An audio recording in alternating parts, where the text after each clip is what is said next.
చంద్ర ఎంటకంటారా చంద్ర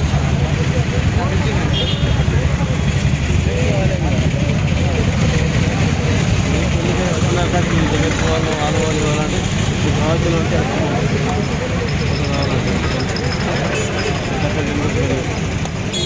dress రెడీగా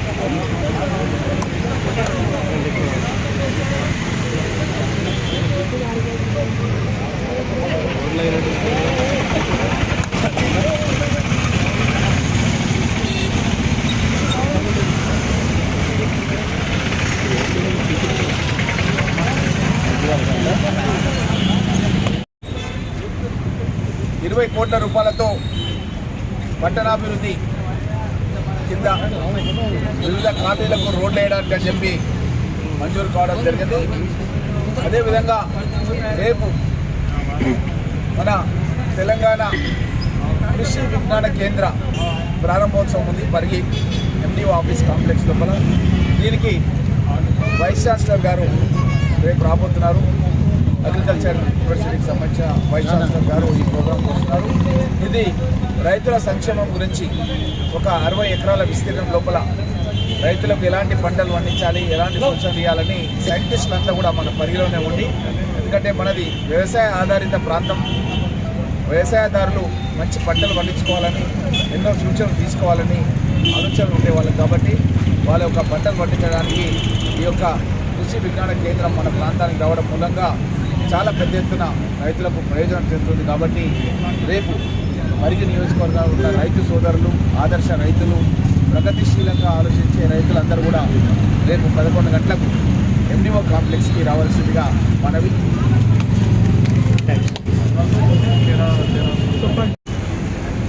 పరిగి పట్టణం లోపల తొందరలోనే ఫిబ్రవరి 2వ వారం లోపల ఎన్నికలని చెప్పి మనకంతటా కూడా సూచనలు వస్తున్నాయి. పరిగి ప్రజలంతా కూడా గమనిస్తున్నారు. మన పరిగి నుంచి వికారాబాద్కు కలెక్టర్ మార్గంలో వెళ్ళాలన్నా 4 లైన్ల రహదారి పనులు ముమ్మరంగా జరుగుతున్నాయి. నస్కల్ని కూడా ఇప్పుడు పరిగిలో కలుపుకోవడం జరిగింది. అక్కడ కూడా బ్రిడ్జ్ పనులు కూడా ఆల్రెడీ స్టార్ట్ కావడం జరిగింది. పరిగి నుంచి సయ్యద్ మల్కాపూర్ ద్వారా ఆల్రెడీ షాద్నగర్ వరకు కూడా 4 లైన్ల రహదారి పనులు ముమ్మరంగా జరుగుతున్నాయి. ఇదే కాకుండా మన చిట్యాల పరిసర ప్రాంతాల నుంచి, సైద్పల్లి పరిసర ప్రాంతాల నుంచి ఒక 6,000 కోట్ల రూపాయలతో ఒక రేడియల్ రోడ్ ఔటర్ రింగ్ రోడ్కి 17 ఎగ్జిట్, ఔటర్ రింగ్ రోడ్ అంటే ఎయిర్పోర్ట్ పోయడానికి ఉన్నటువంటి ఎగ్జిట్ 17కి కనెక్ట్ అవుతూ ఒక 6 ట్రాక్ రోడ్ గౌరవ ముఖ్యమంత్రి రేవంత్ రెడ్డి గారు శాంక్షన్ చేశారు. ఈ రోడ్డు మన దగ్గర సైద్పల్లి దగ్గరనే మనకు ఫ్లైఓవర్ వచ్చి మన ప్రాంత వాసులంతా కూడా అక్కడ పోయి ఎక్కితే కేవలం 40 నిమిషాలనే మనం ఔటర్ రింగ్ రోడ్ పోవడం జరుగుతుంది.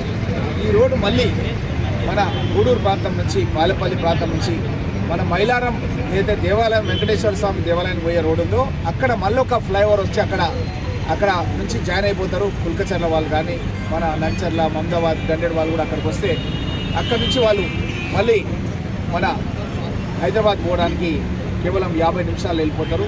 అదేవిధంగా ఇదే రోడ్డు మళ్ళీ అనంతరెడ్డిపల్లి, దిర్సంపల్లి దగ్గర కూడా మళ్ళీ కనెక్ట్ అవుతుంది ఆర్ఎంపీ రోడ్డుకి.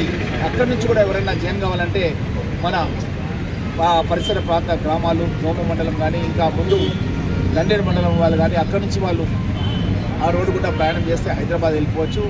అదేవిధంగా మమదాబాద్, గండేడు వాళ్ళు కూడా ఆల్రెడీ మనము మహబూబ్ నగర్ నుంచి మన చించోలి వరకు జాతీయ రహదారి పనులు ఆల్రెడీ ప్రారంభమైపోయినాయి. ఆల్రెడీ పనులు కూడా అన్ని కూడా నడుస్తున్నాయి. ఇనాగ్రేషన్ కూడా అయిపోయింది. ఆ రోడ్డు కూడా వచ్చితే కూడా అది కూడా కనెక్ట్ అవుతుంది కోస్గిల. కాబట్టి అక్కడ నుంచి కూడా కేవలం గంట సేపట్లోనే హైదరాబాద్ నగరానికి వెళ్ళే విధంగా అధునాతనమైనటువంటి వరల్డ్ క్లాస్ 6,000 కోట్ల రూపాయలతో ఈ రోడ్డు మన ప్రాంతానికి రావడం మూలంగా మన ప్రాంతంలో ఉన్నటువంటి పరిగి, దోమ, కుల్కచర్ల, మన అన్ని గండేడు, అన్ని మండలాలకు కూడా ఈ రోడ్డు సౌకర్యం మూలంగా చాలా పెద్ద ఎత్తున హైదరాబాద్ నగరానికి మనం కూరగాయలు అమ్మాలన్నా, మనం పండించిన పంటలు అమ్మాలన్నా, మన పిల్లలు హైదరాబాద్ చదువుకోవాలన్నా, మళ్ళా వాళ్ళు ఇంటికి రావాలన్నా కూడా చాలా మంచి సదుపాయం అవుతుంది.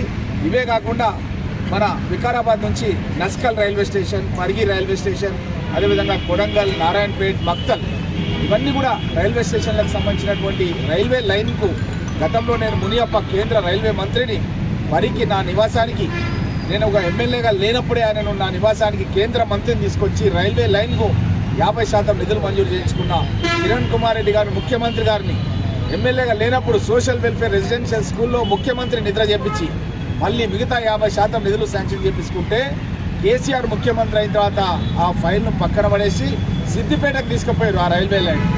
మొన్న ఎన్నికలకు ముందు మొన్న 23 సంవత్సరం లోపలనే సిద్దిపేటలో రైల్వే స్టేషన్ స్టార్ట్ చేసుకున్నారు. ఈ విధంగా మన ప్రాంతానికి నేను తీసుకొచ్చిన ప్రాజెక్టులను తన్నుకపోయారు బీఆర్ఎస్ నాయకులు.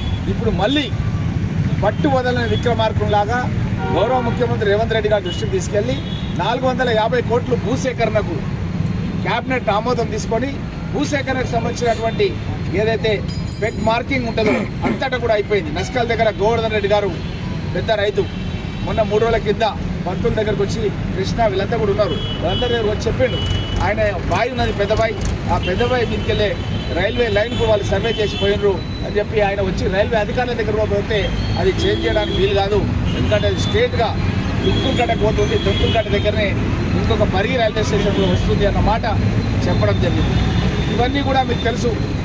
అప్పా జంక్షన్ నుంచి బన్నెగూడ వరకు 4 లైన్ల రహదారి గతంలో ఉన్నటువంటి మంత్రులు కానీ ఎమ్మెల్యేలు కానీ ఎవరు కూడా పట్టించుకోకుంటే నేను గౌరవ ముఖ్యమంత్రి గారి దృష్టికి తీసుకెళ్లి అది గ్రీన్ ట్రిబ్యునల్లో ఉన్నటువంటి కేసులను కూడా రద్దు చేయించి మళ్ళీ విత్డ్రా చేయించి అది ఆర్డర్ తీసుకొచ్చి ఆ పనులు కూడా నేనే ప్రారంభించడం జరిగింది. 3 నెలల్లో బన్నెగూడ నుంచి చిట్టెంపల్లి వరకు బీటీ రోడ్డు నిర్మాణం కూడా పూర్తి చేస్తున్నాం. ఏడాది లోపల అప్పా జంక్షన్ వరకు కూడా పూర్తి చేస్తున్నాం. బన్నెగూడ నుంచి రావులపల్లి వరకు కర్ణాటక బార్డర్ వరకు కూడా ఆల్రెడీ డిపిఆర్ జాతీయ రహదారికి శాంక్షన్ అయింది. 4 లైన్ల రహదారికి తప్పకుండా ఆ రోడ్డు కూడా పూర్తి చేస్తాం. గడ్సింగాపూర్ నుంచి రంగారెడ్డిపల్లి వరకు కూడా డబల్ రోడ్ గతంలో నేను ఎమ్మెల్యే ఉన్నప్పుడు దిల్సంపల్లి వరకు చేయడం జరిగింది. ఇప్పుడు నెక్స్ట్ రంగారెడ్డిపల్లి వరకు కూడా పూర్తి చేసే పనులు ముమ్మరంగా జరుగుతున్నాయి. నేను ఎప్పుడు పర్యవేక్షణ చేస్తున్నాను. లాల్పాడ్ నుంచి చిట్టంపల్లి వరకు కూడా కంకల్ వరకు పనులు జరిగినాయి, ఇంకా ముందు కూడా పనులు జరుగుతున్నాయి. ఇవన్నీ కూడా కాంగ్రెస్ ప్రభుత్వం వచ్చిన తర్వాత పరిగి మున్సిపాలిటీకి చుట్టుకొనే ఈ పనులన్నీ కూడా జరుగుతున్నాయి. పరిగి నియోజకవర్గానికి 3,500 ఇళ్లు కట్టించడం జరుగుతుంది. 300 కోట్ల రూపాయలు రుణమాఫీ చేయడం జరిగింది. రైతులకు 12,000 రూపాయల ఎకరానికి రైతు భరోసా కింద ఇవ్వడం జరుగుతుంది. మన గృహ విద్యుత్ కింద ఇంటికి కరెంటు ఉచితంగా ఇవ్వడం గురించి 110 కోట్ల రూపాయలు బట్టి విక్రమార్క గారు ఉప ముఖ్యమంత్రి గారు మొన్న ఒక లెటర్ ఇచ్చి అధికారులను గ్రామాలకు పంపించి అధికారుల ద్వారా వాళ్ళ యొక్క సర్వీస్ నెంబర్ వేసి వాళ్ళ పేరేసి వాళ్ళకందరికీ కూడా లెటర్స్ ఇవ్వడం జరుగుతుంది. మీకు మేము గృహ విద్యుత్ కింద మీకు ఇంటింటికి 1,800 రూపాయలు 200 యూనిట్ల వరకు ఉచితంగా ఇస్తున్నామని చెప్పి అఫీషియల్గా లెటర్ రాసి బట్టి విక్రమార్క గారు సంతకం చేసి ఇవ్వడం జరుగుతుంది. ఇన్ని పథకాలు గతంలో ఎప్పుడు కూడా ఏ ప్రభుత్వంలో కూడా జరగలేదు, ఏ రాష్ట్రంలో కూడా జరగడం లేదు.